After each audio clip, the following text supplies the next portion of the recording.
Hi, everyone. Welcome back to Real Talk About Feminism podcast. This is episode 58, and today we are talking about the stereotype that men are bad at communication and the differences in communication between genders in general. Yeah, this is a really good topic because there's a lot to dive into. Mm-hmm. It's a lot more than just like one way or the other. So I agree, because I feel like a lot of times, like on the top of women's list for like their dream partner, this is going to be like mostly like hetero relationships, but like for a lot of women's like dream guy, it's like good at communication. Yeah. Well, I know in my Hinge profile, I think I updated it recently, but for like a few months it said the most important thing to me is good communication. Yes. Yeah. Like on I my feel like profile. that's a common thing. Yeah. For sure. Yeah. Well, if you're watching on YouTube, Haley got her nose pierced. Yeah, everyone. Hold on. Let me I don't know if you guys can see it. I'm turned this way. It's right there. So it was when the rest of us were in Chicago, the rest of our family. Mm-hmm. We were all in Chicago, and Haley had been like kind of talking about it for like a couple days, and then... But no, I actually hadn't. That's the thing. Oh yeah, you just called me and you were like, should I do this? No, so, okay, I was dropping you off at the airport. Uh-huh. And I was like, you know when you're just feeling like you want to get a piercing? Yeah. So I was feeling that, but I was like, do I get my cartilage done? Do I get my daith? But I didn't want to get my daith because Nat said it hurt so bad. So I was like, what do I get? And then I just randomly was like, should I just get my nose pierced? And you were like, yeah, do it. So I on the way back from driving you, or from dropping you off at the airport, I scheduled the appointment. Yeah. And it looks really cute. Thank you. Yeah. It's actually healing really well, which makes me feel really good because my belly button piercing did not heal very well. My doubles, they were really sensitive for a while, and they're still kind of sensitive, but like it was bad. Mm-hmm. So I just was kind of like in my head thinking my body just doesn't take piercings very well. Mm-hmm. But this is healing really well, so I'm really happy. Yeah, that's great. And I think just like nose piercings in general are very low maintenance. At least like that's what our piercer said. And like Mom's and Sadie's nose piercings, like they all healed well too. Mm-hmm. Like same with mine. So yeah, it looks really cute. So now 4 out of 5 of us girls in our family have them done.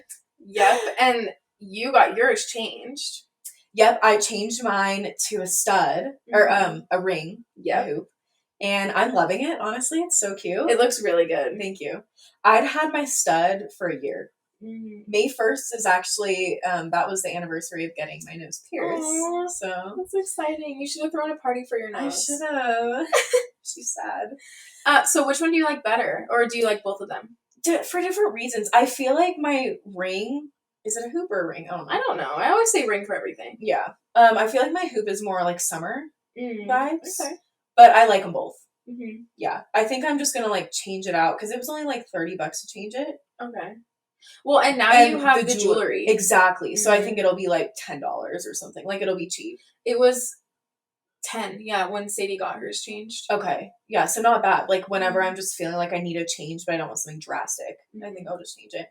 I also trimmed my hair for the first time in several months. Wow.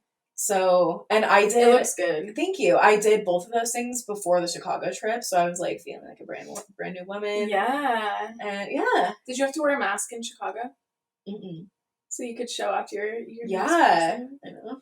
Yeah, that's awesome. Well, yeah, so, new piercing for me, you changed your piercing, and so now we both have our doubles pierced, our noses pierced, and then I have my belly button pierced. Yep. And I don't think you have anything else unless you're hiding something. No. Do you secretly have your nipples pierced? No. You will never, ever, ever catch me doing that. Yeah, that would hurt. Yeah, so that's kind of an update for us. We're just piercing queens. Yeah, more to come. But it is nice to just have, like, a subtle change. Mm-hmm. Which is why I think I like it so much. Yeah. Well, with my nose, like, I didn't actually think I would ever get my nose done. Yeah, you always said that. Yeah, like, I didn't think I would, but when I wake up in the morning, and because I keep my second, like, earlobes in, my doubles, because they're still healing, but I'll take my first set out at night, but if I accidentally fall asleep with it in, I wake up and I have, like, my ears are decorated, and then my nose, and, like, I literally feel so pretty when I wake up. Yeah, it's really cute. I love it. Especially when I have self-tanner on, like, I feel unstoppable. Yeah, it's a really good feeling. Yeah. Well, today's feminist highlight is Jeannie Gang, and I actually learned about her when I was in Chicago. Amazing. The amount of times that's been mentioned. And Mom actually told me about her because she was mentioned a lot on the riverboat tour that they took, and it was focused on architecture. So Jeannie is an American architect, and she designed the Vista Tower in Chicago. And I actually have pictures of it, so I can post it on stories. It's the third tallest building in Chicago, and it's the world's tallest building designed by a woman. Wow. Yeah. She also designed the Aqua Tower in Chicago, which is 87 stories tall. And in addition to that, she founded and currently leads Studio Gang, and it's an architecture and urban design practice. The headquarters are in Chicago, but it also has offices in New York, San Francisco, and Paris. Wow. And I'm going to link Studio Gang's website because it has a list of all their projects that they've done. And she's designed a ton of different buildings in a lot of different areas of the world. And it's really cool to scroll through and see because they're extremely unique. Yeah, I want to scroll through and see what she designed. That's amazing. Yeah, so it's cool. I was like, oh, I've been there. Like, I've seen that. I've pictures of it. It's fun to like have a connection to the feminist highlight. Yeah, it was really cool. Awesome. And that's awesome because, like, I feel like, at least for me, like, architecture and design, like, building design isn't really something I think of often. Mm-hmm. You know, like, I feel like it's kind of one of those things that, like, goes unnoticed, like, the public a lot. So it's cool to, like, bring a different aspect in. Yeah, for sure. That's awesome. Well, thank you for always doing such a great job with the feminist highlights. Thanks. Let's get into the episode. We are talking, like we said at the beginning, about kind of like communication stereotypes with genders, but also with an emphasis on why it is so detrimental to say that men are bad at communicating. Because it really is. It's a disservice to both genders, or all genders, you know. Right. There's been so many studies on communication styles based on gender. And so it's really interesting. Like, you can Google and have a million things come up. Mm-hmm. In 2016, Carol Kinsey Gorman from Forbes wrote an article called, "Is Your Communication Style Dictated by Your Gender?" And in this article, she discusses how she conducted research in some countries in Europe, Canada, and the US, and she specifically focused on the workplace, but I think it can be applied to a lot of aspects of life. Yeah. In her research, she had the subjects identify strengths and weaknesses in themselves and their coworkers. The top 3 communication strengths for females were ability to read body language and pick up on nonverbal cues, good listening skills, and effective display of empathy. The top 3 weaknesses for females were overly emotional, meandering, like won't get to the point, and not authoritative. So again, those are what they ranked themselves and what they ranked their coworkers. That's interesting because that was for women. Yeah, I feel like I would personally say that I can relate to those. Yeah, I would say so too. So the top 3 communication strengths for men were a commanding physical presence, direct and to the point interactions, and then effective displays of power. And then the top 3 weaknesses were overly blunt and direct, insensitive to the audience reactions, and too confident in their own opinion. So just to make sure, these are what they rank themselves, correct? Right, and it was like, this was like the top of them. Okay. You know, like there were more options, but these were the top ones, which I honestly kind of agree with, just like if we're looking at it stereotypically. Mm-hmm. And of course, like these are not exact. Like, men and women can both be nurturing, men and women can both have a physically commanding presence. Like, this isn't to, you know, say this is exactly how it is for men and women, for all genders. It is interesting, though, to think about, because I think to a certain extent, like, you know, with these stereotypes, if you are growing up and you see everything around you as saying, for example, that men are direct and to the point.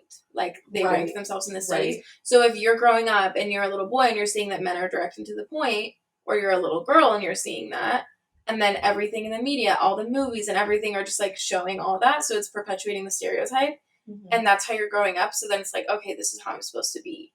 Yeah. And so like, to a certain extent, it is true because that's what we see. And so it's kind of like, let you emulate what you see, I guess. Yeah, no, I agree with that. But it doesn't have to be that way, like you were saying. Yeah, it doesn't have to be. But, like, we all communicate without thinking in a way. And, like, I feel like sometimes I meander and, like, don't get straight to the point. Oh, I feel like I don't know that, like, in the moment, right? So it is just very interesting. And I just feel like a lot of times the reason we feel like men and women communicate so differently is because we perceive the messages differently. Right. Which makes a lot of sense. An article from Ohio State University said that often women do rapport talk, which is communication that builds, maintains, and strengthens relationships. And men do report talk, which is types of communication that analyze issues and solve problems. Which is very, I think, in a lot of cases, that is true. It makes a lot of sense. And I'm thinking of when Jared and I have communications, when we have conversations that are not just like, how's your day, like fun, loving conversations, and we're trying to like solve an issue or something. This is very much our dynamic in a lot of ways. And so, like, I can see that play out in my relationship, and I, like, have you seen that play out? Well, I'm thinking about the people that I've dated, and whether it was, like, a serious relationship or it was just a fling or whatever, like, in any stage, a lot of times if there was an issue that arose in my life and I would tell them about it, then they would immediately suggest, like, how to fix it. Right. And so I'm trying to think, and there's probably some situations where they didn't suggest that and they just wanted to listen. But that is the go-to for a lot of men, is to fix things. And there's nothing wrong with that. But, yeah, that is, I don't think that's necessarily just a stereotype. I think it is true a lot of times. I do too. Right. And there's a time and a place for it, right? Right. Do you remember in Parks and Rec when Anne is pregnant and Rob Lowe, Chris, yeah, is like, she's like, I just want him to listen to me. Yeah. But he's like, let me do this for you and this and this. Yeah, like, he's vitamins, so great. Massage, do this. Yes. But she's like, I'm just like tired of that. I want you to listen to me. That's exactly what we're talking about here. And in this same Ohio State article, they said that women were sensitive to between the line messages. Does that make sense to you? Yeah, I definitely read in between the lines a lot. I do too, because okay, yeah, like we're talking about relationships. So sometimes Jared will say something that I interpret as maybe rude or like offensive in some sort of way. And he's like, that's not even what I was thinking. Like, I did not even mean that. And I'm like, okay, I guess I was like reading in between the lines. Well, in his mind, he's just being direct and to the point. Exactly, yes. And in your mind, it's like, okay, there's a hidden meaning here. Why do you have an attitude? Like, what's going on? Are you mad at me? Like, yeah, that's how I am a lot of times. Like, I think a lot of women do read in between the lines. It's just, I want to say, like, men probably do too, but I feel like they don't. Like, I feel like women just do. I think we make the men read in between the lines when we're like, nothing's wrong. Yeah. Which I do sometimes. Yeah, no, I definitely do. I hate to admit it, but yeah. Like, we make it obvious that there's something wrong. Right, but other than that, like, I feel like, yeah, women do more often read between the lines. I think so, too. So, let's talk about some examples of common misunderstandings in heterosexual relationships. Yeah. So, these are just some little examples that are written out, and it's kind of like a role play type thing. Yeah. We're going to pretend to be each person. So, Kenzie's going to be the girl, I'm going to be the guy. You gave me the girl? Yeah, I gave you the girl. Yeah, okay. Okay, so in this first example, call me when you get there and let me know you made it safely. That's ridiculous. Nothing bad is going to happen, so just trust that I'll get there safely. If something bad does happen, I'm sure you'll hear about it. So in this example, the woman is simply trying to communicate, like, I care about you. Yeah, I love you. I want you to get home safe. I feel like this is a very, like, normal and, like, honestly, in my opinion, this is just, like, a respectful thing in relationships. And her, like, between the lines message was, like, you're important to me. Right. Right? What he hears, though, is completely different. Mm-hmm. It's like, obviously, I'm gonna get home safe. If I don't, then you'll hear. Like, right. It's like, why are you on my back? Why why are do you you being have to clingy? constantly? Yeah, exactly. So like the same exact wording, but both people hear it differently. Mm-hmm. Yeah, that's a really common one. But I'm thinking about this, and most guys that I have gone out with, or like even my guy friends, if I'm like, we're parting ways, then a lot of the guys will be like, text me when you get home. Like, I don't even think about saying that. Or they'll be like, get home safely, let me know when you make it home. But I don't even say that. So that's kind of like reverse in that way. Yeah. There's a lot of guys that I know that will say, like, tell me when you get back so I know you made it back safely. Which is nice. That is nice. Yeah. Looking out for you. Yeah, I think with the example, it wasn't necessarily about, like, the context. It was just, like, the idea. Yeah, the example. Right. It could be either way, but... Yeah.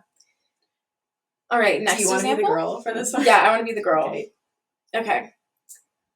I'm really tired. I have so much work to do. I don't know how I'm going to get it done. Why don't you take a day off and rest if you're so tired? Whoa, you were really annoying. Okay, calm down, Michael. Just kidding. There's still more. There's still more. Sorry. Okay, my response. Thanks a lot. You think my contribution to this household is so trivial that I can do nothing and the difference won't even be noticed? We're so sassy right now. Yeah, really. In this example, he's trying to communicate, like, oh, you need advice? Like, you need a solution? Yeah, let me fix it. Exactly. You're tired, take a day off. Exactly. Just like we were talking about a few minutes ago. And, like, his intended message was, I'll help you solve the problem. Like, there's something bothering you. You're bringing this up. Let me help you. The one that she hears, though, is, I don't understand you. I don't understand, or, like, he doesn't understand my feelings. I mean, honestly, in this situation, if I'm thinking about it, like, I was going to say with my significant other, but I am single. But, like, if I was living with someone and I'm, like, tired and I'm telling them I'm so tired, or even, let's take it in, like, the context of, like, mom or dad. I'm talking to mom and dad and I'm like, I'm so tired. Like, I've just done so much today. And I still have so much work to do. Mm-hmm. And if they said, take a day off, it's like, okay, well, like, I can't do that, or I don't want to do that because I have work to do. Like, I can't afford to lose that work time, because I have so much to do. I would just want them to ask me, oh my gosh, like, what did you do today? Why are you so tired? So that I could tell them, like, well, I had to do all of these assignments, and this one assignment took me forever, and then I still had all these projects at work to do and all this stuff. Like, I would just want to talk. Right. And you just want to be heard, first and foremost. Yes, because it's like, yeah, obviously, if I'm tired, I can take a day off, but I'm not going to do that. Right. And that's the reality. So I just want you to listen to me. Right. Like, yeah, you just want to be heard. You just want to be able to, like, get it out to somebody, right? Mm-hmm. And it's nice, like, after, like, oh, well, have you thought about taking a day off? Maybe take some rest. Like, I feel like that's, for you and for me, I think, like, more meaningful. Yeah, for sure. So in this example, the problem, again, is, like, it's the same message, but there's differences in the way that the man and the woman in this example is approaching the problem. Right. So, like, she obviously just, like, wants to be heard. Mm-hmm. And he's trying to give a solution, very much on target with what we've been talking about. Right. And this OSU article specifically says that women sometimes deal with problems, especially emotional issues, by talking about them, sharing their feelings, and, like, bonding and matching with people, mm-hmm. Like, sharing experiences. On the other hand, though, men typically deal with the problems by focusing on facts mm-hmm. and, like, seeking answers. Right. Trying to get solutions. And so occasionally men perceive women to be ungrateful for the advice. Yeah, because it is difficult sometimes if you're like, okay, well, go take a day off. Like, right. And it's not necessarily so much attitude. We're giving these characters a lot of attitude. I don't know why. Yeah, I don't either. But, like, in this last example, maybe he's looking at her and she's saying, I'm so tired, I'm exhausted, I did all this work. And he's like, okay, I care about you and I want you to be well rested and feel okay, so take a day off. Mm-hmm.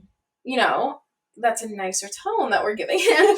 But like maybe that is the intention behind it. And so then if she comes back and is like, oh, so you're saying that my work is so trivial that it doesn't matter. Mm-hmm. Then it like, if I was in his situation, I would be like, okay, well, I was just trying to be nice, but like, you're welcome. Good riddance. Yeah, like never bye. Mind. Yeah. So I can get that because it's like in their mind, they might be trying to fix it. And then in our minds, we're like, okay, why are you trying to fix this? I just want you to listen to me. Exactly. And then everyone gets frustrated because there's no communication. Exactly. And like, it kind of feels like your, like male partner or mm-hmm. the guy like is just not being empathetic, mm-hmm. but it's like a different type of empathy. Right. Instead of just sitting down listening, it's let me help you. Yeah. Yeah. So like I was saying at the beginning, when you grow up and you see this stereotype everywhere, that men are such bad communicators and, they can't communicate, they're not emotional, whatever. Like, all of these stereotypes, they're bad. But when you see that men are bad at communicating, the more you see something, the more you're going to believe it. Mm-hmm. And that's why it's so detrimental, because that's not true. All men aren't bad at communicating. And men aren't necessarily bad at communicating, but they just communicate in a different way, like we were talking about this entire episode. Mm-hmm. Right, and there's a lot of women that aren't good at communication. Nobody is a perfect communicator. Mm-mm. Everybody has things to work on, and mm-hmm. I think once you're in a serious relationship, you're married, whatever, like, that really comes to light a lot, because there's a lot that you have to work through and differences in communicating. Right. And, like, you want to be on the same level, but it takes a lot of practice and time to, like, work through what that looks like. Something that I've wondered while I was planning this episode with you is, do you think that people constantly saying like, oh, men are bad at communicating, like, all I want is a guy who can communicate well, do you think that maybe gives guys a free pass to be like, oh yeah, I'm not gonna try, because like people expect it to be bad anyway? I think in some cases, I mean, that's not where my mind would immediately go. Like, okay, for example, the stereotype that like women are bad drivers. Mm-hmm. That doesn't make me just want to be like, okay, well, I'm a bad driver anyways, because I'm a woman. Right. But, I'm in some cases, yeah, I think it does give kind of a free pass to be like, well, men are bad communicators. Right. So, yeah, I think that's another reason why it is detrimental, because then it's drilled into your head that you are a certain way, but you're not.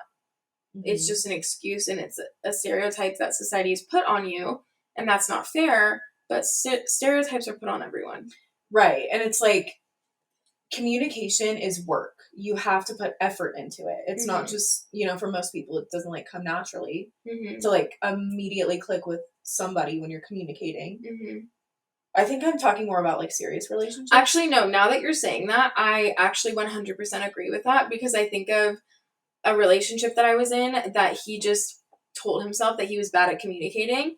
And that was an excuse for everything. He would just be like he would never tell me that I was pretty, like never really compliment me, or like never talk through issues. And then later on, when it came up in a big argument, when it all exploded, then he would be like, well, I'm bad at communicating. I'm just not good at communicating my feelings. It's like, no. If you cared, you would communicate. Yeah, you would communicate. So yeah, I actually 100% agree with that. It can be used as an excuse. It can be, yeah.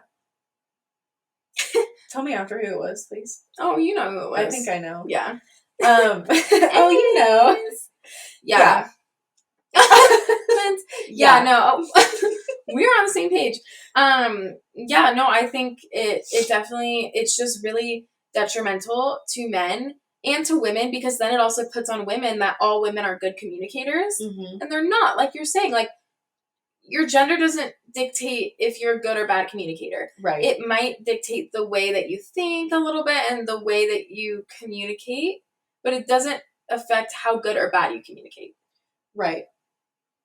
I think the different styles is really interesting. Yeah. Because, like, this is studied so much, but, like, there are differences in men and women. Mm-hmm. And so it makes sense that there would be communication differences and, like, different ways of thinking. Mm-hmm. And so I think it's really important to be able to figure out what personally your communication style is, mm-hmm. and figure that out, like, probably before you get in a serious relationship, so that you can, like, have that conversation. Yeah. Say, like, hey, this is my communication style. This is what works best for me. Yeah, I think that really ties into like Enneagrams. Yeah, I don't know that much about them, honestly. I don't really know that much about them either. I've tried to learn. I actually got a book on it so that I can learn. But it talks a lot about like your communication style and like just who you are as a person, like how you like your creative outlets, different stuff like that. Like I don't really know that much about them. I really know what I am. So, what is it? The number one? Yeah. Which one are you? I'm like a 2, but the next one is a 3. It's like I think. But it's like, do you know what they 3. are? Mine is like the listener, the one who like takes on other people's problems. Mm-hmm. You're like, No, I was thinking because I had a patient tell me the other day that I was a really good listener, and I was like, thanks. That's nice. No, it is nice because I feel like I am, but yeah, not to toot my own horn, but yeah, that's really interesting. I'd like to look more into that actually, because I feel like that could play a part. Because as much as there's differences in gender communication styles, like individually, everybody has a different style. Right. Yeah, no, I totally agree with you. I'm looking at the Enneagrams right now, and number 2 is like, it says nurturing supporter. Oh yeah, I could see that. So it's like the support system. Definitely. And it was actually funny because that would be interesting to do an episode on this. Yeah. Maybe have someone who really knows a lot about it. Yeah. But I was like in therapy one time, and my therapist was like, "Do you know? Have you ever taken like your Enneagram test?" And I was like, "No." And she was like, "I guarantee that you're a 2." And so I took the test, and sure enough, I was a 2. And I was like, "Oh wow, you really know. You really know your stuff." Yeah, that's cool. But yeah, anyways, all that just to say there are differences in everyone. Right. You know, and your background, your gender, like anything can make differences, you know? Right. Just like with anything, like the household you were raised in, right? Like the styles that you see growing up. Like I feel like that has a huge impact on like your future relationships, right? And your communication style. So yeah, there's a lot that can dictate it, but overall, just saying that men are bad at communicating, like point blank period, that's extremely detrimental because it's not true. And all of the information that we've just learned about in this episode shows that it's not true. Yes, there are different communication styles, but your gender does not dictate whether you're good or bad at communicating. Right. I mean, nothing really does. No. Like, honestly. Yeah, anything in life is like something that you're constantly working on, and communication is one of those things. Yeah, so that's a really good saying that you're good or bad is honestly detrimental to yourself, because if you say like, oh, I'm a really good communicator, then you're never really going to work on it because you think you're really good already. And then if you say you're bad, then you're just going to be like, well, I'm bad anyways. Exactly. So yeah, everyone's always needing to constantly work on it, including me. Yeah, me too. So I think that was a great way to sum it up. Thank you. Thank you guys so much for listening. We really appreciate it. Please leave a rating and a review if you'd be so kind to. We'd really appreciate it. Yeah, and share this episode with your friends. I know that a lot of people at first look at the title of our podcast, don't really think the podcast applies to men, but we actually we talk about a lot of topics that apply to both genders, and this especially obviously is one of them. So share it with your male friends so that they can see that we talk about more than just women's topics. Yeah, and on that same note, I feel like a lot of people like see our title at first glance and just think like, oh, they're like radical, crazy feminists, but like we're actually not. If you've been like a long time listener, you definitely know that. But it just would be nice to like, you know, put our show out there a little bit more. And if you enjoy it, like I guarantee your friends and your family will enjoy it. So just please share it as much as you can. Yeah. And with that being said, we hope you guys have a wonderful week. We love you always. And we'll talk to you next week. Bye.